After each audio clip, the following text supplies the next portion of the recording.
পবিত্র এই বৃন্দাবন ধাম বলে নাকি কারুরকে যদি ভগবান শ্রীকৃষ্ণে আর রাধা রানীর কৃপা না হয় সে কখনো নাকি বৃন্দাবন ধামে আসতে পারে না। আজ আমারও কৃপা হয়েছিল, তাই আমিও এই বৃন্দাবন ধামে এসেছি। আর এসে স্বয়ং শ্রী রাধা শ্রীকৃষ্ণের সাথে সাক্ষাৎ আমারও হয়েছে। আপনারাও চেষ্টা করবেন এই বৃন্দাবন ধামে আসতে, কারণ জানি না কোন রূপে কোন ছলে হয়তো ভগবান শ্রীকৃষ্ণ আর শ্রী রাধারানীর দর্শন আপনাদেরও হয়ে যায়। তাই এই রাধারানী শ্রীকৃষ্ণের পবিত্র স্থান, যেটা যমুনা নদীর তীরে অবস্থিত বৃন্দাবন, এখানে আপনারা আসবেন। যেটা দূর দূর থেকে ভক্তরা এখানে ছুটে আসে। যেই নিধিবনে আজও কিন্তু রাধাকৃষ্ণের প্রেমলীলা চলে।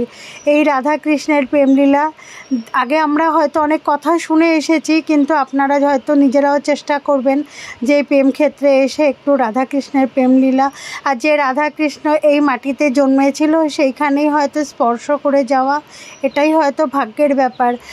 এই বৃন্দাবন ধামে লুকিয়ে আছে অনেক রহস্যের কথা, যেগুলো হয়তো অনেকেই অজানা। আজকে আমি আপনাদেরকে জানাবো এই মন্দিরগুলো কিভাবে স্থাপিত হলো, এই মন্দিরেই বিগ্রহগুলোই বা কিভাবে স্থাপিত হলো, সমস্ত কিছু নিয়ে আজকে আমি মুনমুন আপনাদেরকে এই বৃন্দাবনের সিরিজ দেখাবো। আর এখানে যে ঘাটগুলো রয়েছে, 3টে ঘাটের আরতিও। তাহলে পুরো ভিডিওটি আপনারা দেখতে থাকুন, স্কিপ করবেন না। আর সবাই একবার বলুন রাধে রাধে। Good morning. এখন আমি ভারত সেবাশ্রমের থেকে বেরালাম, পুরো বৃন্দাবনটা ভ্রমণ করে দেখাবো। আজকে মোটামুটি আমি পায়ে হেঁটেই পুরো বৃন্দাবনটা, পুরনো বৃন্দাবনটা কভার করব। এখন চলে এসেছি পুরনো গোবিন্দজির মন্দিরে, আর এই হচ্ছে মন্দিরের রাস্তা। ভারত সেবাশ্রম সংঘ থেকে মাত্র 10 মিনিটের হাঁটা পথে এসে গেলাম গোবিন্দজির মন্দিরের সামনে। আর এখানে এসে দেখলাম যে অনেক বাঁদর আছে। আপনাদের সানগ্লাস, চশমা, মোবাইল, ব্যাগ একটু সাবধানেই রাখবেন। আর এখানে জুতো রাখার কোনো ব্যবস্থা নেই, যে যার জুতো কিন্তু যে যার দায়িত্বেই রাখবেন। এই মন্দিরে যে গোবিন্দজির বিগ্রহটি আছে সেটা পেয়েছিল রূপ গোস্বামী। তিনি একদিন যমুনা নদীর তীরে বসে শ্রী চৈতন্য মহাপ্রভুর নাম জপ করছিলেন আর কাঁদছিলেন। হঠাৎ করে তার সামনে একটি বালক আসলো, আর অপরূপ সৌন্দর্য, সেটা আর কেউ ছিল না, স্বয়ং শ্রীকৃষ্ণ ছিলেন। আর বালকটি রূপ গোস্বামীকে বললেন একটি গরু প্রতিদিন এসে ওই টিলাতে এসে দুধ দিয়ে যায়, আর ওই গর্তে কিছু তো আছে। গোস্বামী ওনার কথা শুনে বালকের গিয়ে দেখলেন যে ওই দুধে ভেজা গর্তের মধ্যে একটি অপরূপ সৌন্দর্য একটা মূর্তি আছে, সেটা হচ্ছে এই গোবিন্দজির মূর্তি। আর সেটা দেখে উনি অজ্ঞান হয়ে গেছিলেন, আর জ্ঞান ফিরতে ব্রজবাসীদেরকে ডেকে ওটাকে খনন করে গর্তটার থেকে এই গোবিন্দজির মূর্তিকে বের করেছিলেন। মন্দিরের মধ্যে প্রবেশ করে আপনারা দেখতে পারবেন গোবিন্দজি মাঝখানে বসে আছে, আর তার বাঁ সাইডে আছে চৈতন্যদেব, এবং ডান সাইডে আছে শ্রী নিত্যানন্দ উজ্জ্বল মূর্তি। আর তাদেরই ঠিক নিচের দিকে আছে রাধা কৃষ্ণের ছোট্ট মূর্তি, অলংকার আর সুন্দর পোশাকে সজ্জিত। দেখে মনটা খুব ভরে যাবে।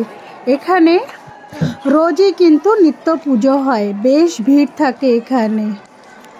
বিশ্বাস করা হয় যদি কেউ একদিনে সূর্যাস্তর আগে এই 3টি মন্দিরের দর্শন করে তাহলে তার খুব সৌভাগ্য হয়, যেটা শ্রী মদনমোহন, শ্রী গোপীনাথ ও শ্রী গোবিন্দদেবের মন্দির। ভগবান শ্রীকৃষ্ণেরই এই 3টি রূপ একসাথে দর্শন করলে সত্যিই খুব পুণ্যবান বলে এই ব্রজবাসীরা, বৃন্দাবনের মানুষরা মনে করা হয়। এবং এই কারণে দূর দূর থেকে ভক্তরা একই দিনে এই 3টি মন্দির দর্শন করার চেষ্টা করে। সবাই একসাথে বলুন রাধে রাধে। এই মন্দিরের বিগ্রহ কিভাবে পাওয়া গিয়েছিল আমি আপনাদেরকে সেটা বলেছি। এবারে বলি এই রাধা গোবিন্দজির মন্দিরটি নির্মাণ কিভাবে হলো। এটি আকবরের সেনাবাহিনীর একজন বীর সেনা রাজা মান সিং তৈরি করেছিলেন। আর এই মান সিং ছিল শ্রীকৃষ্ণের ভক্ত। আর বৃন্দাবনের গোস্বামীদের নির্দেশ অনুযায়ী 1590 সালে মার্বেল, রূপো, সোনা দিয়ে মন্দিরটি সাততলা তৈরি করেছিলেন। আর রাজা আকবরও কিন্তু এই মন্দিরের জন্য লাল রঙের বেলে পাথর দান করেছিলেন। যাই হোক, 1670 সালে পরবর্তী মুঘল রাজা ঔরঙ্গজেবের শাসনকালে উনি এই মন্দিরে লুটপাট চালায় আর মন্দিরটিকে ধ্বংস করার চেষ্টা করে। তখন এই মন্দিরের 7 তলা থেকে ভেঙে 3 তলায় এসে ঠেকেছে। মজার ব্যাপার হলো, তখন এই মাটি কেঁপে উঠেছিল, আকাশ খুব গর্জাচ্ছিল। তখন ঔরঙ্গজেবের যেসব সেনাবাহিনী ছিল, তখন ওরা প্রাণ বাঁচাতে এখান থেকে পালিয়ে যায়। তখন থেকে এই মন্দিরটি এই 3 তলাতে এসে ঠেকেছে।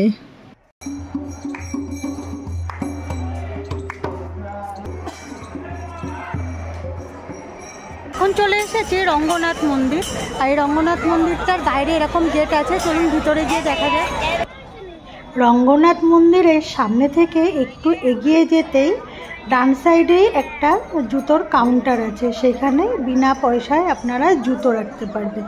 আমরাও এই কাউন্টার থেকে জুতো রেখেছিলাম। এখানে একটা বস্তার ব্যাগ দিয়েছিল, ওর মধ্যে রেখে এরপরেই গেটটা পার করেই বড় একটা সুন্দর মন্দির দেখা যাচ্ছে।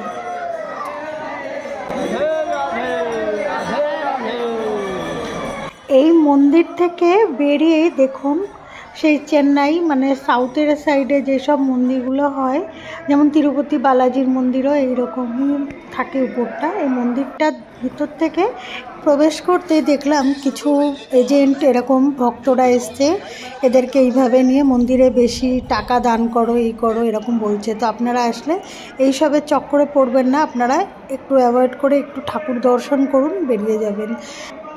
এই মন্দিরের আর্কিটেকচারটা এমনভাবে তৈরি, ভিতরে প্রবেশ করার পরেই মনে হবে আমরা কোনো একটা খোলা আকাশের নিচে চলে এসেছি। ভীষণ সুন্দর, আর ভিতরে অনেক কারুকার্য করা আছে মন্দিরের নকশাগুলো। এই মন্দিরের কোনো এন্ট্রি ফিস নেই। দর্শনের সময় সকাল প্রতিদিনই 7টা থেকে দুপুর 12টা পর্যন্ত, আর বিকেলবেলা 4টে থেকে রাত্রি 8টা পর্যন্ত। মঙ্গল আরতি হয় বিকেলবেলা 5:30টা থেকে 6টা পর্যন্ত। আর মন্দিরে পোশাকের বিধিনিষেধ আছে একটু। পুরুষদের জন্য শার্ট, প্যান্ট, ধুতি, আর মহিলাদের জন্য শাড়ি, চুড়িদার আর গোপী ড্রেস। মন্দিরের ভেতরে ছবি তোলা নিষেধ, এখানে কেউ ছবি তুলতে পারবেন না, তবে মন্দিরের বাইরে ছবি তুলতে পারেন। গর্ভগৃহে খালি মূর্তিতে ছবি আপনারা তুলতে পারবেন না। আর এখানে রঙ্গনাথ মন্দিরে হিন্দুদের সব উৎসবই পালন করা হয়। এখানে একাদশীর যে বৈকুণ্ঠের মতন একাদশী পালন করা হয়। ভোগের ব্যবস্থা আছে, কেউ যদি এই দুপুরবেলা এখানে ভোগ প্রসাদ নিতে চান পারেন, প্রসাদের ব্যবস্থা আছে এখানে। এই যে কাউন্টারটি দেখছেন, এখান থেকে দুটো সাইডের টিকিট আমরা একসাথে কেটে নিলাম। এই যে মিউজিয়ামে এখন প্রবেশ করব, এইখানের জন্য 5 টাকা, আর আরেকটা যে কাচের যে ঘর আছে সেইখানে দর্শন করার জন্য 10 টাকা। টোটাল 15 টাকার টিকিট এখান থেকে আমরা কেটে নিলাম।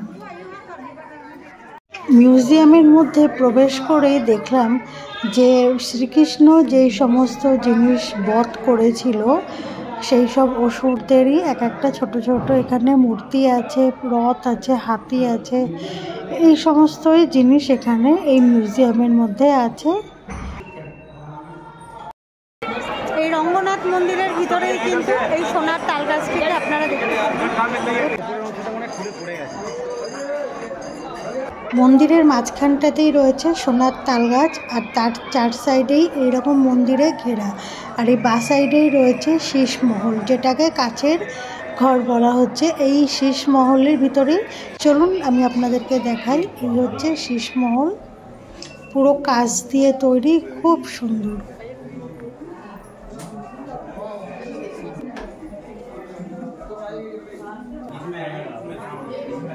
এটা সত্যি খুব ভালো একটা জায়গা। কাচের শিল্প যে ধরনের হতে পারে সেটা এখানে আসলে দেখা যাবে। এটা একটা শিল্প সমৃদ্ধ একটা ঘর, অনেক সুন্দর। এই রঙ্গনাথ মন্দিরের গেটগুলো কিন্তু বোঝা যায় না কোনটা সামনের দিক আর কোনটা পেছন দিক, এটার একটা স্টোরি আছে। কিন্তু এখন বন্ধ হয়ে যাবে, যেহেতু টাইম হয়ে গেছে। আবার 3টের সময় আসতে বললো। যারা এখন দেখতে পারেননি তারা কিন্তু সব 3টের সময় আসলে পুরোটা আবার দর্শন করতে পারবে, যেহেতু এখন ভোগের টাইম হয়ে গেছে। শোনা যায় রঙ্গনাথজির এক ভক্ত ছিলেন, নাম ছিল নামদেব। এই নামদেব ভিক্ষা করে তিনি তার জীবনযাপন করতেন। আর প্রতিদিন এই রঙ্গনাথজির মন্দিরে আসতেন গান শোনাতে। আর একদিন এই রঙ্গনাথজির মন্দিরে গান শোনাতে এসেছিলেন আর দেখলেন প্রচণ্ড ভিড়। তো সেই কারণে তার জুতো জোড়া ছেঁড়া হলো, তার কাছে অনেক দামি, কোথায় রাখবে জুতো যদি হারিয়ে যায়। সেই কারণে তার জুতো জোড়াটি তার নিজের কোমরে বেঁধে মন্দিরে গান শোনাতে শোনাতে ভিতরে গেলেন। আর কোনো আরেকটি ভক্ত দেখতে পেয়ে গেছিলেন, তার কোমরে জোড়া জুতো নিয়ে মন্দিরে প্রবেশ করেছেন। তাকে সবাই হইচই করে ধাক্কা দিয়ে, গলা ধাক্কা দিয়ে তাকে মন্দির থেকে বের করে দিলেন। সে কাঁদতে কাঁদতে মন্দিরের পেছন গেটে চলে আসলেন। আর এসে ওখানেই উনি গান শোনাতে আরম্ভ করলেন। তখন ওই রঙ্গনাথজির মূর্তিটি পেছন দিকে ঘুরে গেলেন। তখন ওই আরও ভক্তরা বুঝতে পারলেন যে রঙ্গনাথজি ওই ভক্ত নামদেবের গান শোনার জন্য পিছন দিকে মুখ করেছে। তখন থেকেই এই মন্দিরের দরজা বোঝা যায় না কোনটা সামনের দিক আর কোনটা পেছন দিক। রঙ্গনাথ মন্দির দর্শন করার পরেই ওখান থেকে মাত্র 5 থেকে 7 মিনিট হাঁটা পথেই পড়বে এই 64 মহন্তের সমাধিস্থল। এইটা অনেক পুণ্যভূমি বলে মনে করা হয়। এখানে আছে শ্রী চৈতন্য মহাপ্রভুর সমাধিস্থলও এখানে অনেক পূর্ণ ব্যক্তিরা, গোস্বামী, রূপ গোস্বামী এবং এই বৃন্দাবনের যে পূর্ণ যে স্বামীজিরা আছেন তাদের সমাধি এখানে পাবেন। অনেকে মনে করা হয় যে এখানে পরিক্রমা করলে খুব ভালো ফল পাওয়া যায়। সেই কারণে এখানে কিন্তু অনেকে পরিক্রমাও করে থাকে। খুব ভালো নিরিবিলি স্থান। আপনারা যদি বৃন্দাবনে আসেন এখানে একবার হলেও ঘুরে যাবেন। এখন চলে এসেছি কাত্যায়নী মন্দির। আর এই কাত্যায়নী মন্দিরের ভিতরটা এরকম। এখানে কিন্তু টোটো অটো করে যারা বুকিং করে ঘুরছে ওনারা কিন্তু এখানে ঘুরতে পারবে। এখন হচ্ছে ঘড়ির কাঁটাতে 12টা বাজে। এখানে কিন্তু পুজো হচ্ছে, ভোগ আরতি। চলুন। আর এখানে কিন্তু সামনে জুতো রাখার জায়গা আছে। দেখুন এখানে কিন্তু জুতো রাখার জায়গা আছে, যেখানে আপনারা জুতো রেখে তারপরে কিন্তু ভোগ আরতি দর্শন করতে পারেন। মন্দিরের ভিতরে প্রবেশ করতেই দেখলাম এখানে মায়ের পুজো হচ্ছে। আর স্ক্রিন থেকে মায়ের পুজো দর্শন করে চলে আসলাম। এইখানে ভোগ খাওয়াচ্ছিল এখানে ফ্রিতে। তো এখানে আমরাও ভোগ প্রসাদ গ্রহণ করলাম। কাত্যায়নী মন্দিরে ভোগ প্রসাদ গ্রহণ করে ওখান থেকে আমরা একটা টোটো নিলাম। টোটোতে 10 টাকা করে নিল। ওখান থেকে ওই টোটো করে আমি এখন চলে এসেছি। বৃন্দাবনের সবথেকে সুন্দর ঘাট হচ্ছে এই কেশি ঘাট। এই ঘাটটা কিন্তু অনেক সুন্দর। আর এখানে সবাই নৌকো বিহারও করে। সন্ধ্যাবেলা কিন্তু এখান থেকে আরতি হয়। আর এখানে একটা কেশি নামে একটা রাক্ষস ছিল, তাকে কিন্তু শ্রীকৃষ্ণ বধ করেছিল। তার নামেই এই কেশি ঘাটটা স্থাপিত।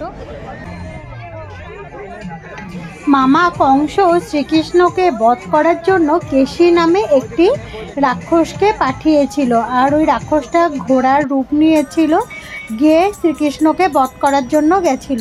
কিন্তু শ্রীকৃষ্ণ তাকে বধ করে এই যে যমুনা নদী দেখছেন এখানেই উনি হাত ধুয়েছিলেন। সেই থেকেই ঘাটের নাম হয়েছে কেশি ঘাট। কেশিঘাট থেকে মাত্র 5 মিনিট হাঁটা পথেই পড়বে নিধিবন। চলুন আমি আপনাদের নিধিবনের দিকে নিয়ে যাই। राधे राधे। कहाँ से आए आप लोग? अयोध्या से।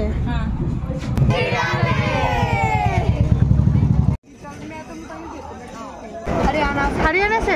होली कहाँ खेले? राधा रमन जी के मंदिर। अभी भी हो रहा है? अभी नहीं हो रहा, बस वो आरती के पहले हो गया, उसके बाद बंद हो गए। राधे राधे। राधे राधे।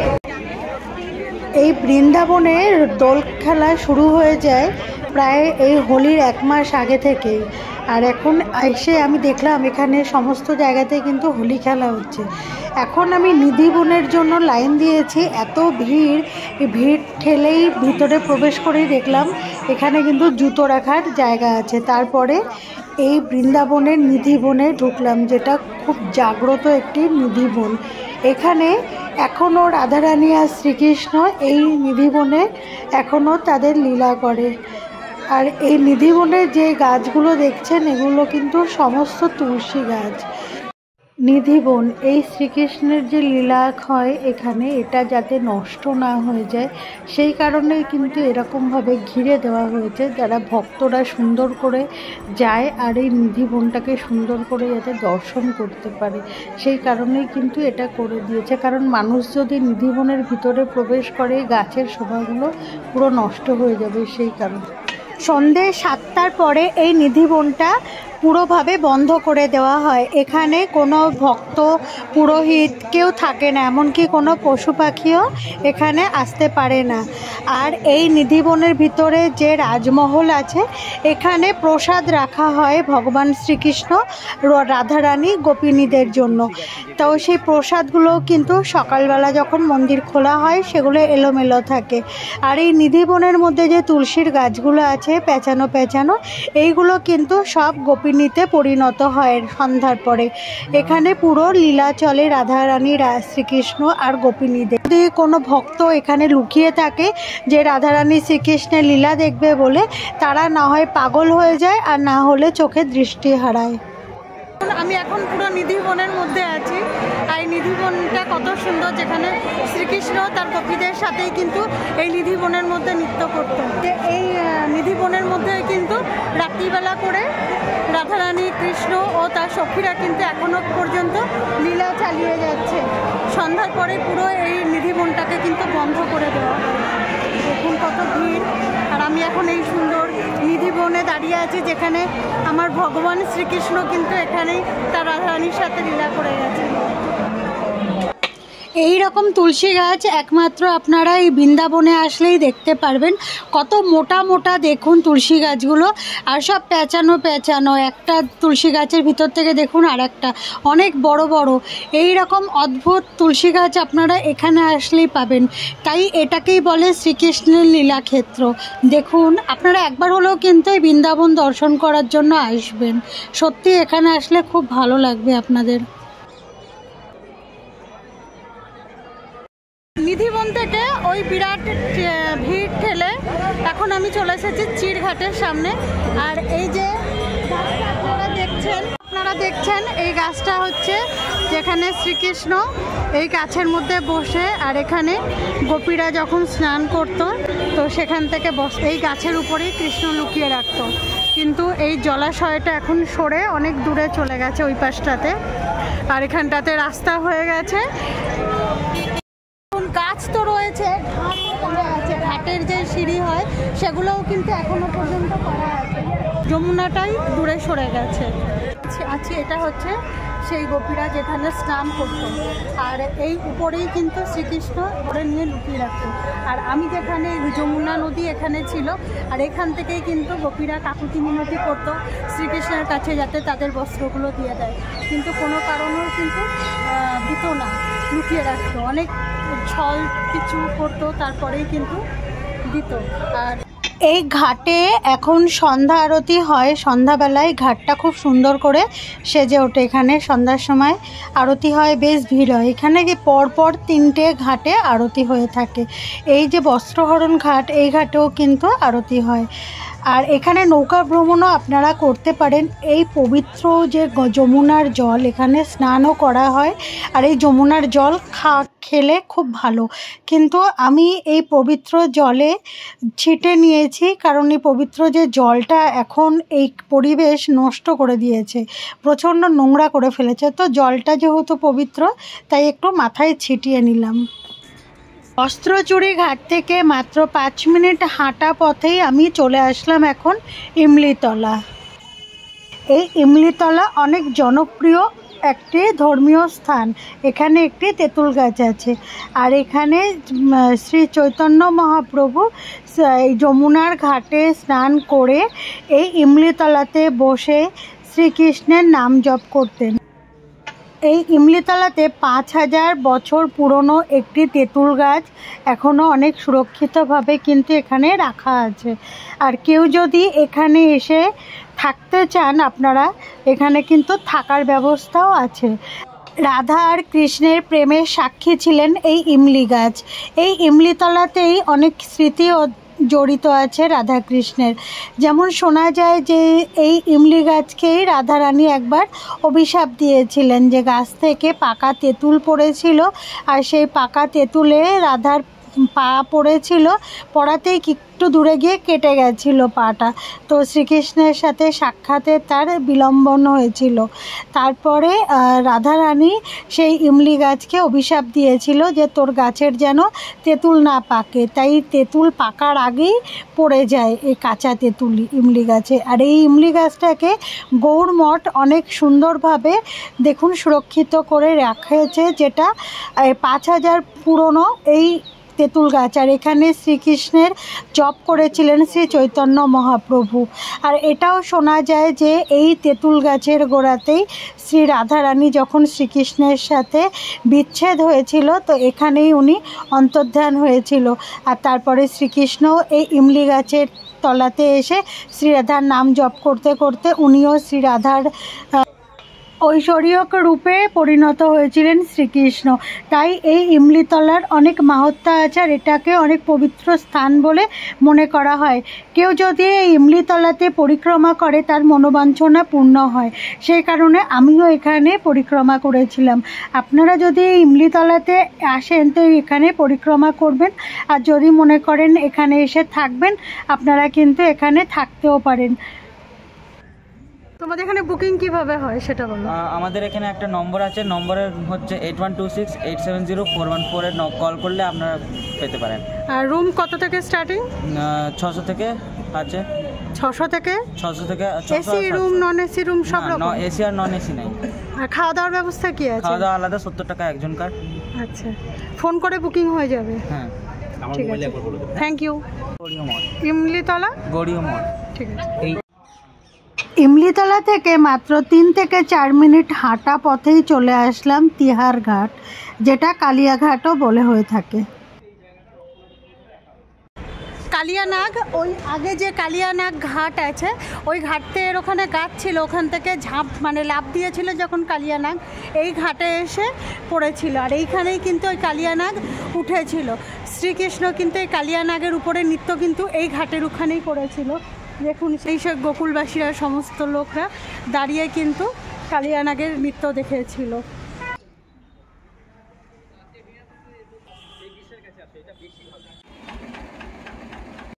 এখন দাঁড়িয়ে আছে মদনমোহন মন্দিরের সামনে।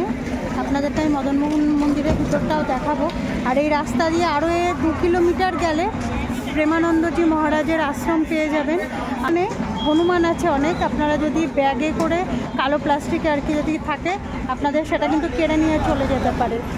আর মোবাইল, টুপি, চশমা এগুলোও কিন্তু নিয়ে চলে যাচ্ছে, এর থেকে একটু সাবধানে থাকতে হবে।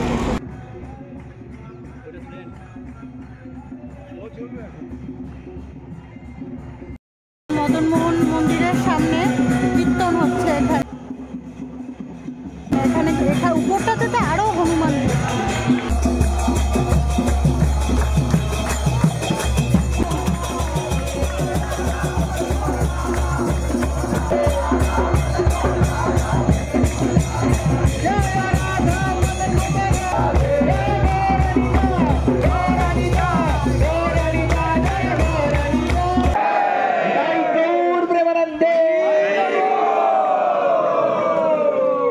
যমুনা নদীর ধারেই কিন্তু এই মন্দিরটি মদনমোহন মন্দির। এই মন্দিরে সনাতন গোস্বামী ওনারও সমাধি এখানে আছে। আর এই মন্দিরে আপনারা যে মূর্তি পাবেন সেটা হচ্ছে স্বয়ং রাধা আর কৃষ্ণ আছে, তার সাথে কিন্তু বাঁ সাইডে পাবেন রুক্মিণী আর ডান সাইডে ললিতাজির মূর্তি এই মন্দিরে পুজো হয়। আর এই মন্দির থেকে বাইরে ডান দিক থেকে গেলে আপনারা এখানে বাঁকে বিহারী মন্দিরে চলে আসবেন। আসতে পারবেন। আমরাও ওই রাস্তায় ধরে বাঁকে বিহারী মন্দিরের দিকেই আসছি। দেখুন দু সাইডে কিন্তু অনেক দোকান আছে যেখানে বিভিন্ন রকমের খাবার দাবার বিক্রি হচ্ছে এবং যে লাড্ডু গোপালের সমস্ত বস্ত্র এখানে কিন্তু বিক্রি হচ্ছে অনেক সস্তাতেই। এখানে বিভিন্ন রকমের ড্রেস পেয়ে যাবেন রাধারানী আর গোপালের। এখানে কিন্তু সোয়েটার, মুকুট, অনেক রকম জিনিস আছে এখানে, মন মুগ্ধ করা জিনিস যেগুলো অনেক সস্তাতেই চাইলে আপনারা এখান থেকে কিনতে পারেন। আর এই সমস্ত দোকান দেখতে দেখতেই আমি পৌঁছিয়ে গেলাম বাঁকে বিহারীজির মন্দিরের সামনে। মন্দিরের সামনে আসতেই দেখলাম যে চারিদিকে প্যাড়া বিক্রি হচ্ছে আর ফুল বিক্রি হচ্ছে। আপনারা যদি চান এখান থেকে কিনে মন্দিরে পুজো দিতে পারেন।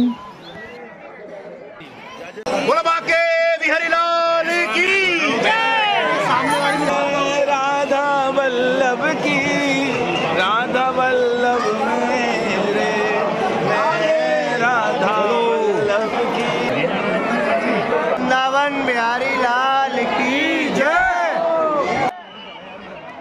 ভিড় ঠেলে যখন মন্দিরের ভিতরে প্রবেশ করলাম, উপরে কত সুন্দর করে বেলুন দিয়ে মন্দিরটি সাজিয়েছে। এই মন্দিরেই কিন্তু ঝুলন যাত্রা পালন করা হয় এবং হোলি উৎসবও এই মন্দিরে পালন করা হয়। শ্রীকৃষ্ণের জন্মাষ্টমী, রাধা অষ্টমীও পালন করা হয়। এই মন্দিরের যে ভগবানের রূপ আমি দেখলাম, এটা হচ্ছে শ্রীকৃষ্ণ আর রাধা রানীর মিলিত রূপ।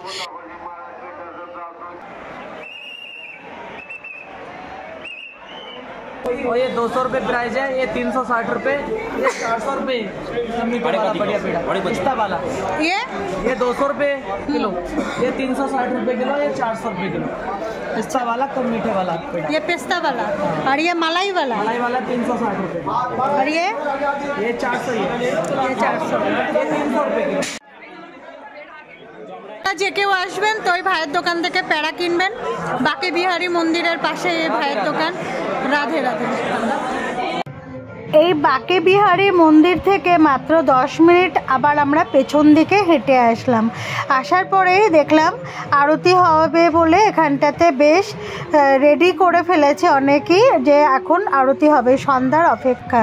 তো 3টে ঘাটে কিন্তু আরতি আপনারা দেখতে পারবেন। আধা ঘন্টা পর পর আগে পিছে আরতি হয়। কেউ যদি একটা ঘাটে আরতি মিস করে ফেলেন, আপনারা কিন্তু পরের অন্য ঘাটটিতে আরতি দর্শন করতে পারবেন। তো সন্ধ্যার সময় ভালোই লাগছিল, অনেক ভক্তের ভিড় আর এখানে অনেকে প্রদীপ জ্বালছে। সেই প্রদীপ দেখুন এরকম জলে ভাসিয়েছে, দূর থেকে নৌকো অনেকে ভ্রমণ করছে। এক আলাদাই অনুভূতি হচ্ছিল এই যমুনা ঘাটে। খুব সুন্দর লাগছিল যে যমুনা ঘাটে আজকে আরতি দেখছি, ভীষণ ভালো লাগছে। আপনারাও যদি এই বৃন্দাবন ধামে আসেন তো যমুনা নদীর আরতি দর্শন করবেন। আমি গঙ্গা নদীর আরতি অনেক জায়গাতেই দেখিয়েছি, যেমন কাশী বিশ্বনাথে আরতি দেখিয়েছি, অনেক জায়গাতেই কিন্তু গঙ্গা আরতি আমি আপনাদের দেখিয়েছি, হরিদ্বারেও দেখিয়েছি। আর এই বৃন্দাবনে আসলে কিন্তু মা যমুনার আরতি আপনারা দর্শন করতে পারবেন। আপনারা আমাকে জানাবেন আমার এই বৃন্দাবনের ভিডিও সিরিজটি কেমন লাগলো। সবাই কিন্তু বলবেন রাধে রাধে। আর সবাই সুস্থ থাকবেন, ভালো থাকবেন। আবার দেখা হচ্ছে পরের ভিডিওর সাথে। তবে পরের ভিডিওটিতে আমি আপনাদেরকে দেখাবো ভান্ডির বন, যেটা শ্রী রাধা আর কৃষ্ণের বিবাহস্থল। তাহলে সবাই ভালো থাকুন, সুস্থ থাকুন।